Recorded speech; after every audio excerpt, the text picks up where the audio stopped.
Here we are, Roundtable Ravens, episode 3. Oh my goodness, we have so much to talk about.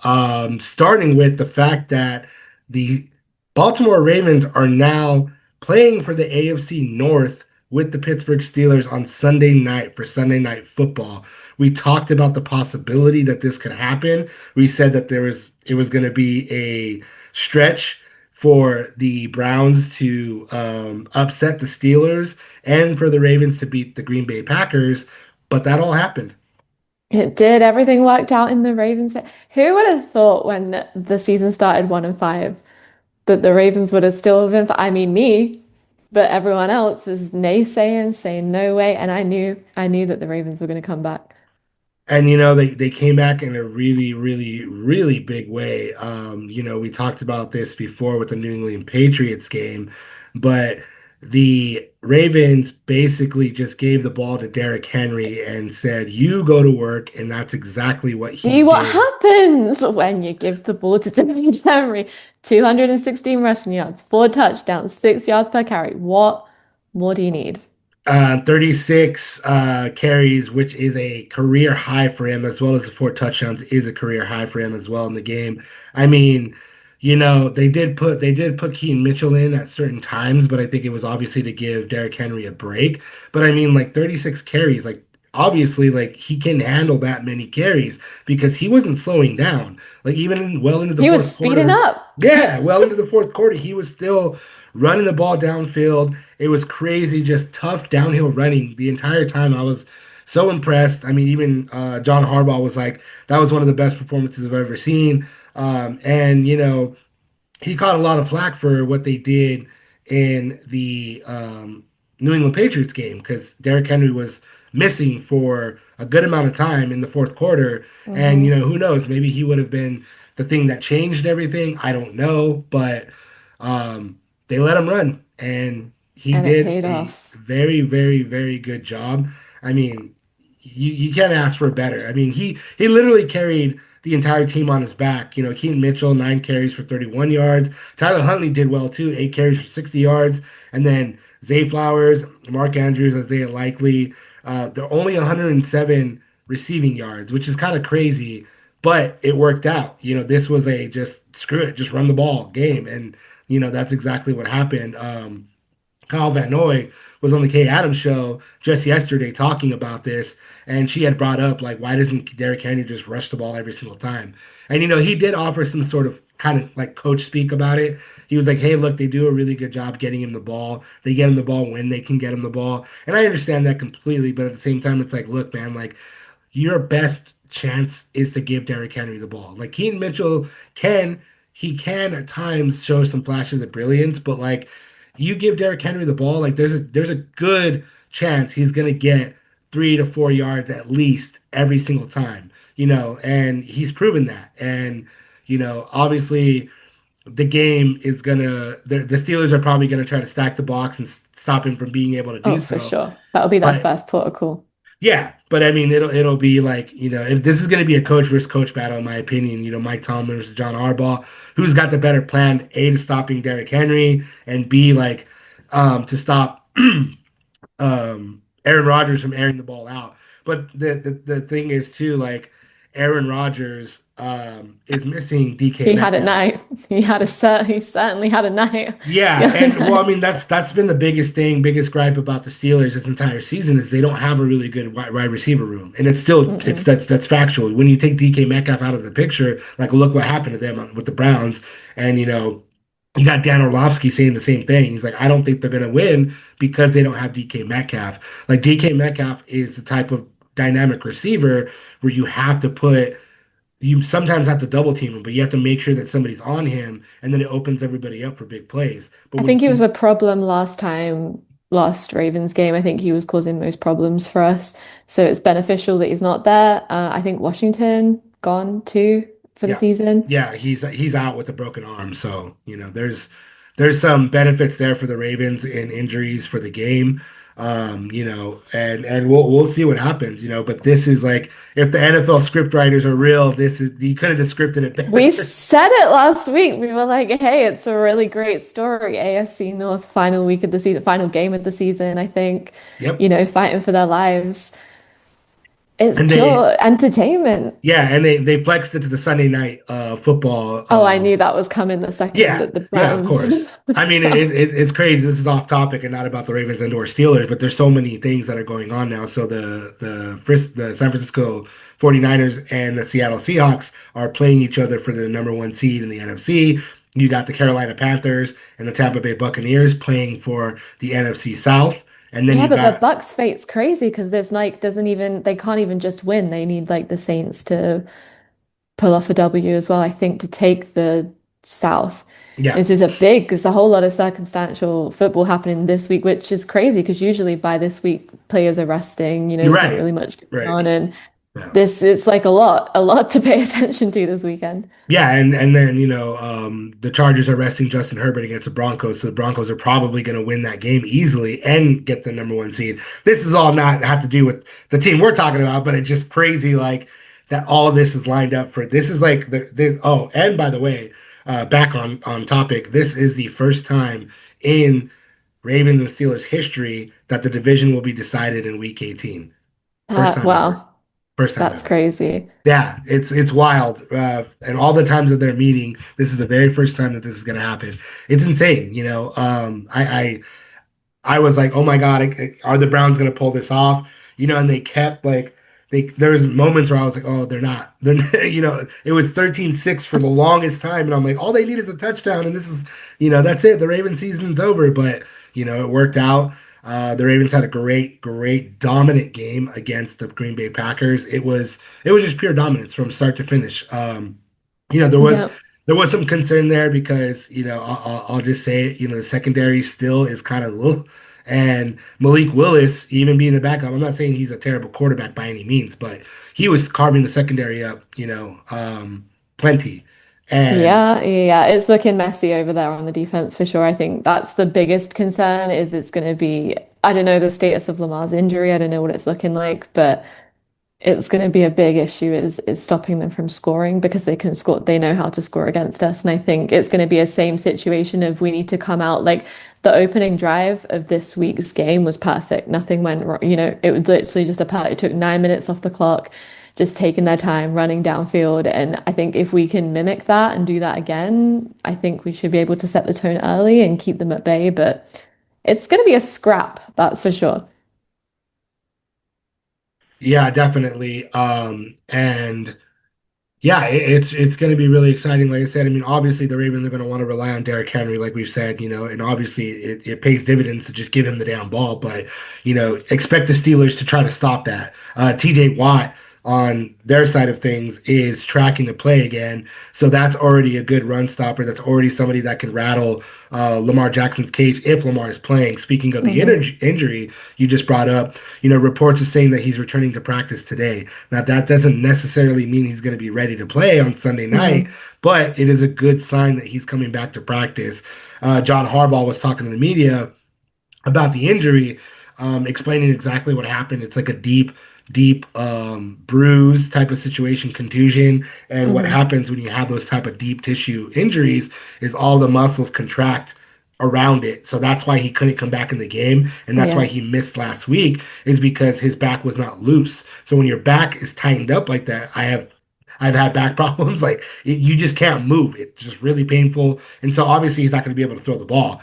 So that's what's been going on. But Harbaugh did say that there was progress through last week, the end of last week. It just wasn't enough for him to get back on the field. Sure. So that means that if he is tracking, maybe he's limited today, but then the next two practices, or limited, then he upgraded on Friday to full participant, then there's a good chance he's going to play.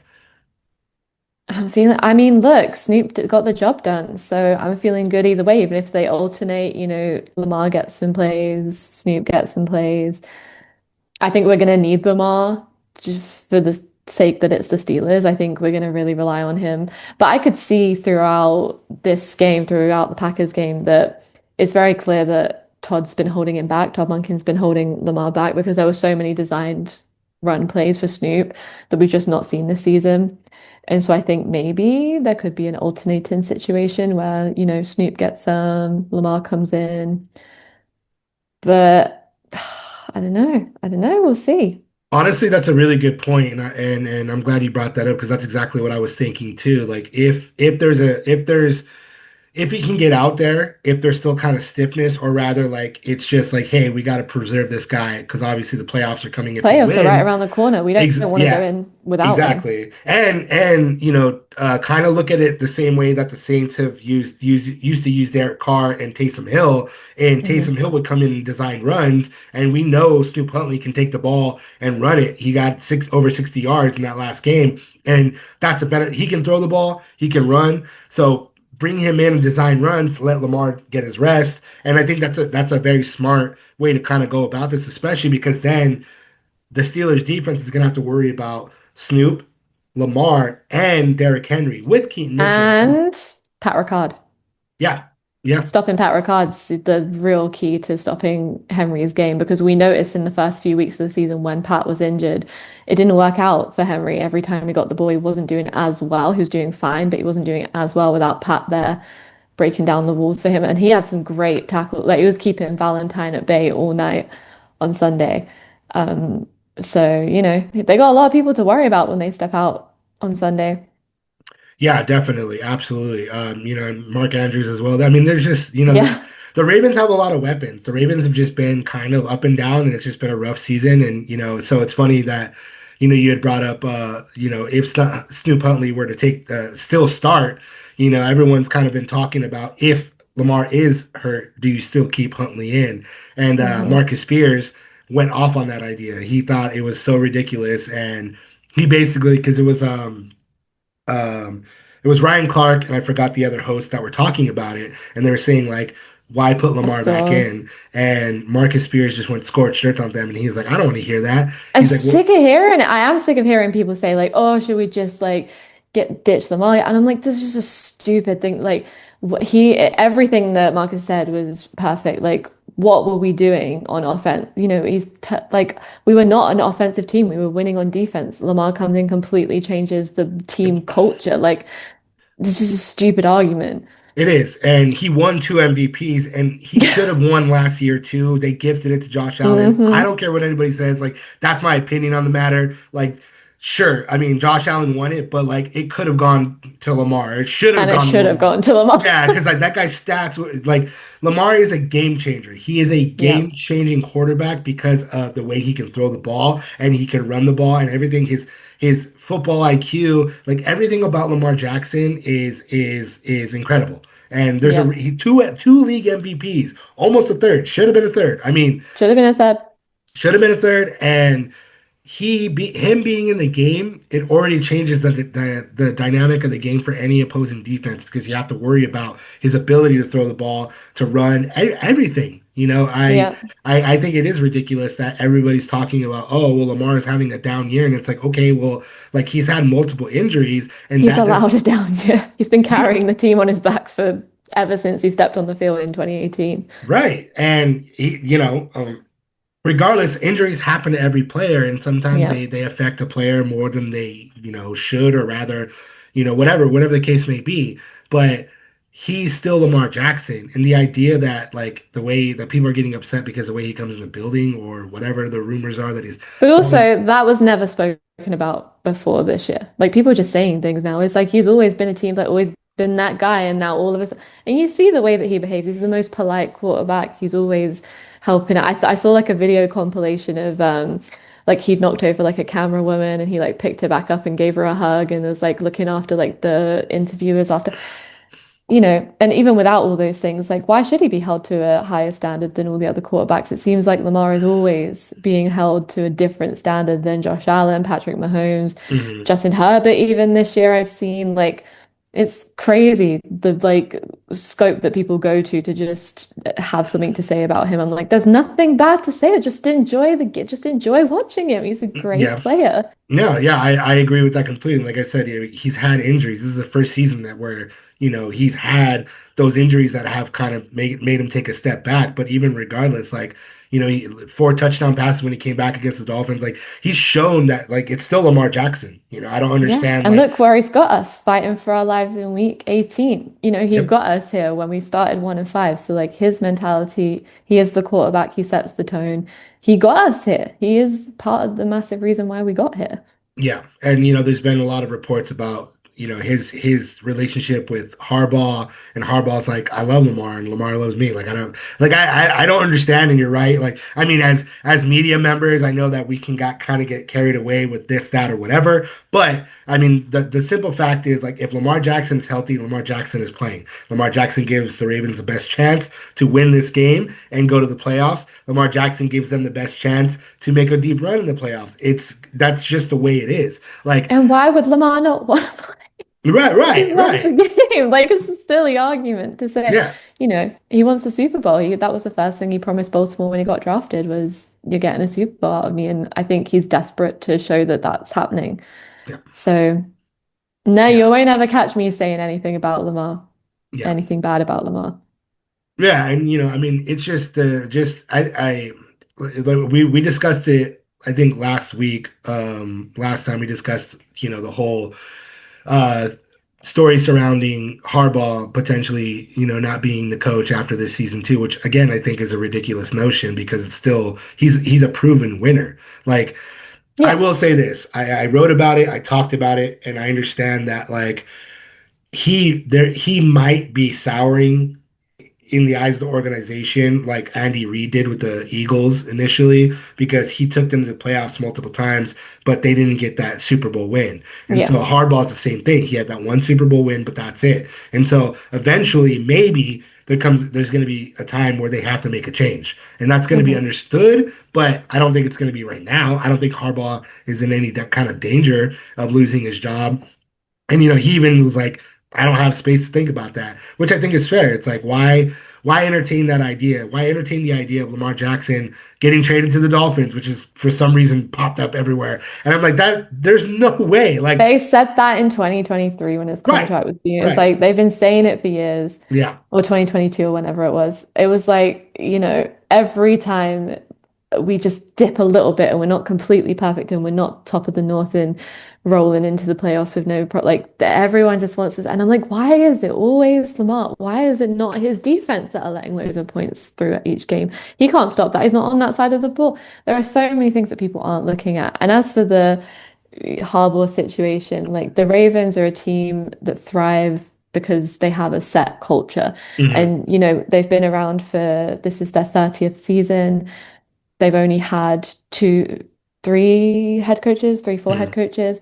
And, that's the reason is because you have these head coaches that are bringing in this culture. Like Brian Billick was a very distinct voice, and now Harbaugh is a very distinct voice, and he's created two very distinct locker rooms.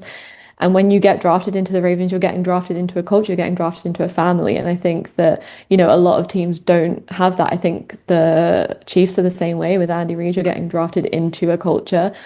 Some teams don't have that. And I think that, that's our strength as the Ravens. And the reason that we do so well and the reason that we're always in the fight every single year is because we have an identity. We know who we are. And I think when you know who you are, it's easy to play a certain style of football. I think it would be crazy, especially in the Lamar era, to pull Harbaugh out because then you have to build a whole new culture. Hmm. Unless you're bringing back someone like Mike McDonald, which is my only ever like when Hobbs decides he wants to retire. Yeah. Mike McDonald, come home. Come Yeah. home from Yeah. Seattle. I'd love to have you here. But you'd need someone within the culture. And I don't know if there's anyone in the building yet ready to step up into his shoes just yet. No, yeah, those are all very good points. And look at the other teams. Look at all the other teams that go through coaches like crazy. The Miami Dolphins, Mhm. and Raiders. everybody. Yeah, they might fire Pete Carroll after 1 year because he didn't do it. He didn't do well, And and that's it's like, crazy because Pete Carroll is Pete Carroll. right, but What I do you want him mean, to do? Come in after 1 year and fix the mess that was going on but over that's there? I don't that's the know. that's the impatientness of the league Yeah. and of ownership and everybody. Like, if you don't have direct results, like usually they say you get 1 to 3 seasons, and if you that's fair. If you're 3 seasons in and you haven't even seen the playoffs, duh, of Yeah. course you're gonna move on. But there's some organizations like Brian Daboll where they kept him on way too long. Like Kevin Stefanski, like what is going on there with the Browns? It's like at some point you got to pull the trigger and get rid of these people. But so it's a weird game, but like Harbaugh is still, like I said, he's still a proven winner. Like, I mean, you're right. Like, you have to bring somebody in that matches, in my opinion, that matches Lamar. Like, that can be like, Hmm. okay, like this is like this still young, dynamic quarterback. I got to work with him. I got to bring the best out of him. We got to build around him because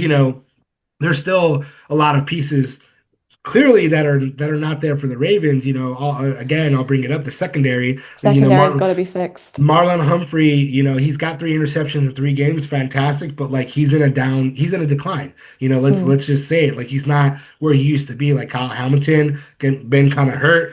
Awuzie came back. He was also hurt this season. But speaking of which, a quarterback just became available. A quarterback that used to be an All Pro that also has had an injury history was just released. I'm going to float this out there because it's the Ravens. EDC, if you're listening. Yeah.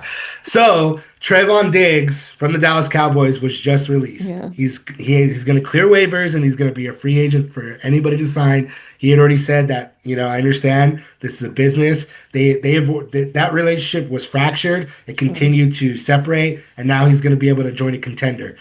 I'm just saying, like, he's had some injuries this year. He's had some issues, but he was still an all pro. He led the league with 10 interceptions in 2022, I believe it was, before his ACL tear. I don't know. Maybe the Ravens are going to want to take a look at that.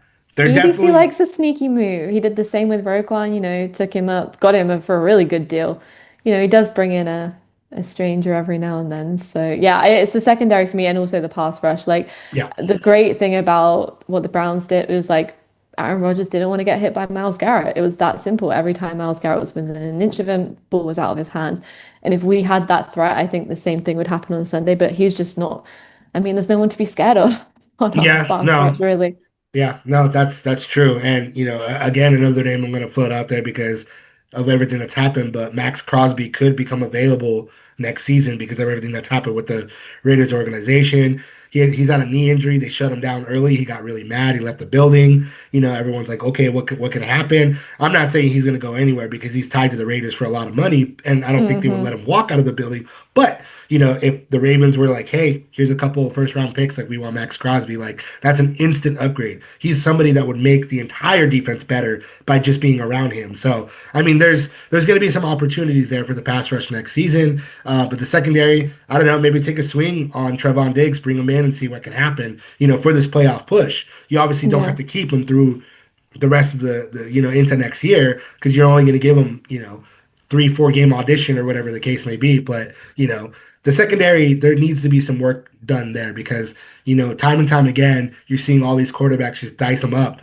And Yeah. like you said, the Ravens, they have a tough time not stopping people from scoring. Usually, they did a really good job against the Packers, which I was very, very surprised about. Yeah. But and they did a mostly good job against the Patriots until the very end, and then Zay Flowers. And we know what happened. But fix that secondary. Take But a I also think it's an indoor issue because Cara and Roquan was exchanging like a couple times. They were like, "Oh, what were you doing? Like you weren't doing what you said." Like there seems to be some, and that's what happened at the beginning of last season. I remember Kyle yeah. saying in interviews like there's a communication issue. Mm, They fixed it by the middle of the season. I don't know if it's happening again. Like maybe they've switched up some of their like, but I don't know because Kyle's obviously a bit more flexible now. He's not always at the back. He's rushing it, and so yeah. it could just be needing to adjust. I don't know, like, but we'll see. I don't know. We've been needing help back there for a while. It wasn't just this season that's been the issue. Yeah, and I mean, like whoever, I'm not sure if it is Roquan or not calling out the defense anyway.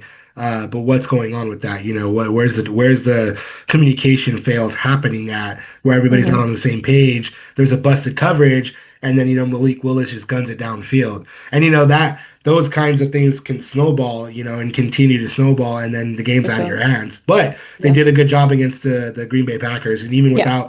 without Jordan Love, it's still a dangerous offense. I mean, Christian Watson was going crazy in the game. Like, he was getting big, big passes. And again, they were able to hold on.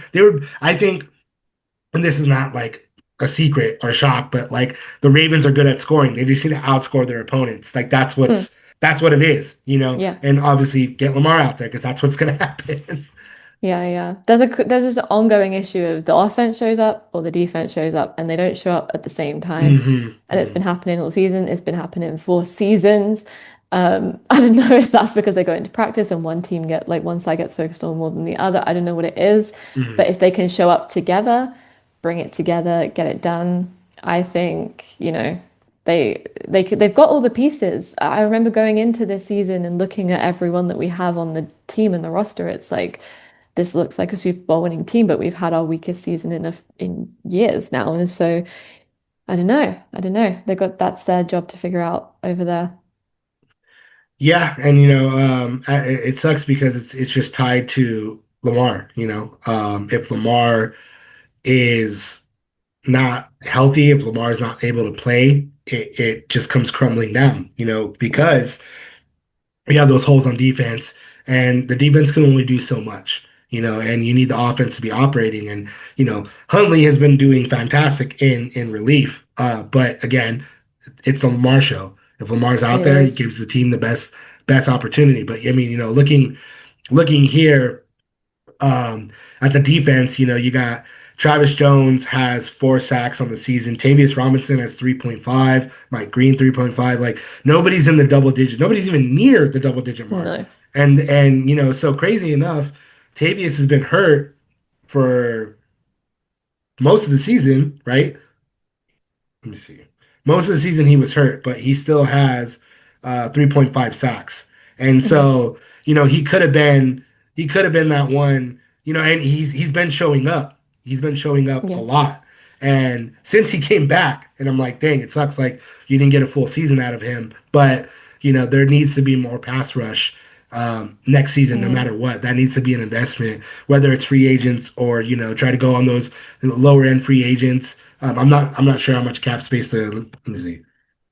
Yeah, it's a big off season. There's a lot of contracts that need to be negotiated. Right. But I don't know if it's a coordination issue because we dropped Owe, sent him over to the Chargers, and he's doing great over there. Yeah. So I don't know if it's just a thing of like they need to figure out how they work together or like there's talents that aren't being utilized to the best of their ability. Like it's interesting to see. Like I was very surprised when Owe went over there and he was getting called out every week for being such a great pass rusher. So, Hmm. you know. So yeah, according to Over the Cap, the Ravens have 10 million right now, and then they are about middle of the pack for 2026 with 31. So there's they're clearly not in the red. They're not anywhere near. Obviously, like you said, there's a lot of contracts that need to be worked out. Mhm. They already gave Travis Jones an extension. They gave Mark Andrews an extension. There's more that needs to be done, but they have a good amount of cap space to kind of go get those. Maybe they take one big swing on a really big defender. Obviously, if Max Crosby is available, you jump at that. I'm not going to Absolutely. say no to Right, that. you absolutely want to jump at that if there's even an opportunity for that to happen. But still, get that pass rush in there. You need to add some young corners in the draft. Start developing them, seeing what you got working. Um, you know, um, yeah, we'll see what happens. See what happens. But first of all, we have to get through Sunday. Yeah, that's obviously the big thing. This is it's gonna be a really, really good game. Um, but again, I I think exactly what. So actually, the Baltimore Ravens are the favorite, a minus 3.5 favorite right now per current. No, we hate to be the favorite. Guys, reel it in. Bring the Steelers up. Yeah, but No. everyone's what's going to happen. Even though they're in the betting odds, they're the favorite. All of the media is probably going to pick the Steelers to win. That's what Uh, happened last week. Everyone picked the Packers to win, or at least before the game, yeah, they were yeah. saying Packers to win. There was one that was Ravens, and I was like, God, that's what we like. We like to go in with the blue metal. Like we have to prove ourselves. That's what we like to do. Bring it Yeah, down. yeah. I mean, again, Tavius Robinson, I hope he continues on what he's been doing. He's been very disruptive since coming back from injury. Get in Mhm. there and shake Aaron Rodgers because the best, even though this is an obvious statement to make because it's like you rattle any quarterback, they make mistakes. But with Aaron Rodgers especially, if you rattle his cage, he will make mistakes. And Yeah. obviously that happened in the Browns game, but I mean, you're running away from Myles Garrett. And I think, in my opinion, the Steelers were more worried about giving him the sack record than they were about, Oh, for sure. they was dinking on passes. But again, like you don't have DK Metcalf. So who are you really able to throw it to? Yeah. That's what's going to be on Sunday too. And, with Marlon Humphrey, his interceptions, he's been doing really well. Put Kyle Hamilton closer to the line of scrimmage. Let him go after Aaron Rodgers as, that additional pass rusher. And the Ravens have a really good shot. If Derrick Henry has anything near of the game that he had on Saturday, there you go. That's all that needs to be said about that.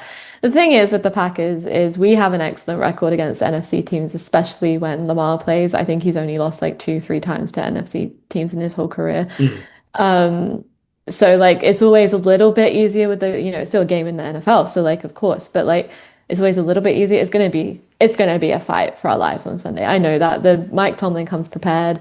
I think we just need to set the tone early, as I've said all season, which is very true. The Ravens just generally need to get ahead early, keep it up, keep the scores up. Um, get after Aaron Rodgers if we can. If we can't, then just be tight, don't make mistakes, keep the communication well in the secondary, and I think keep proving people that we're gonna keep the dream alive, and then go on to the playoffs, go into the Super Bowl. Why not? Why not? why not? Let's see. So let me look at this playoff picture real quick and see kind of like I what. think we'd be playing the Texans. Okay, yeah, and that's going to be a tough game right out of the gate because Oh, that defense. the Texans have been on fire. So right now, yeah. So if the Steelers get in, they would be the seventh seed. I mean, the Ravens, excuse me. I believe they Be the would be the seventh seed. Um, fourth seed, no? Fourth? Would they be fourth? Oh, they would be fourth. Sorry, they Because we would won be the fourth. North. The division. My bad. They would be fourth. So yeah, playing the Texans, and that's Hmm. right now playing the Texans. Obviously, there's things that can change with Week Yeah. 18 wins and all that, but you know, we'll see. It could be the Texans, it could be the Chargers, Hmm. or it could be Oh, Harbaugh Bowl, yes, please. that would be Another great. one, another one. Why not? Why I think it would not? be the third time they'd go head to head, I think would be if that happened. Yeah. I would I love an mean, AFC championship Harbaugh Bowl. Harbaugh, that would be amazing, but in my opinion, I don't think the Chargers are gonna make it. I I've got don't think belief in I've got belief in I love certain Jim Harbaugh. I halves. got to interview him. He's fantastic. The Chargers Great guy. they got a solid team, but I just don't think that they're going to be able to get past the higher echelon teams right now. I could be wrong, but I mean the Jaguars are on fire. The Patriots and the Broncos are dangerous. Texans are, ugh, I we're speaking scenarios that what ifs. Right now, all that matters is like the Ravens got to beat the Steelers. That yeah, we gotta get there first. And it's in Pittsburgh, which, they embarrassed us in the bank. So I would like to end the season by embarrassing them in front of all of their fans and sending them home Hmm. nice and quiet. They were in a good position. They like that. They like to come in, be the underdogs, be the bullies, send everyone home, ruin the night. Zay loves to wind people up. It's like Zay Flowers jumping, Lambo leap in, Derrick Henry, Lambo leap in. Love to come in and disrupt the peace. So Right now it says 33 degrees on Sunday at Acrisure Stadium in Pittsburgh, so it doesn't look like it's going to be snowing, which is good, but obviously that can change very quickly. mhm. But right now the weather is going to be not terrible, not like the Ravens don't play in cold weather anyway, but that's Yeah, I know they do because I was in those stands on Thanksgiving and it was free. oh I was frozen. I am sure I was frozen. we went to Boston twice in the winter, and Mm. anyway, that's beside the point. It's going to be a good game. I don't want to say it was us, but we did talk this into existence. We're like, hey, beat the Packers. Browns are going to upset the Steelers. We're AFC North all on the line. That's exactly what's happening. It's going to I'm be, saying it again. Roger Goodell is a good story. Team started 1-5, went to the Super Bowl. Just I keep it in mean, mind. Keep it I, in mind in the I'm script. being I'm being fully honest here. Even though we talked about the secondary, the pass rush, and all that, I fully believe if the Ravens can get into the playoffs, I believe they're going to be dangerous, and Me too. I fully believe that they're a dark horse candidate to watch out for if they can get in, especially with the way Derrick Henry's playing. We keep saying it; it's obvious. Everyone's watching, seeing what he's doing, but he's just on a different level this season. It seems like give him the damn ball. Yeah. He's pissed off. He's got something to prove. He's made some mistakes this season, some game-changing mistakes, and I think he wants to show he's still the guy that we signed on. And we're still the guy that he's worth paying and he's worth staying for another year after this on his contract. So a pissed off Derrick Henry in freezing cold weather. I like our odds. I like that too. That is it for Roundtable Ravens, episode 3. Thank you so much for my co-host Billie Melissa joining me once again. This is going to be a crazy game on Sunday night. I'm sure maybe on Monday we can probably get back together and recap everything. Hopefully, it'll be like, hey, the Ravens won and they're headed to the Going to playoffs. Texas, or their Texas coming to us, to the bank. Yep, we'll see what happens. But thank you everybody for listening. Thank you, Billy, for joining me again. And yeah, let's see what happens this week.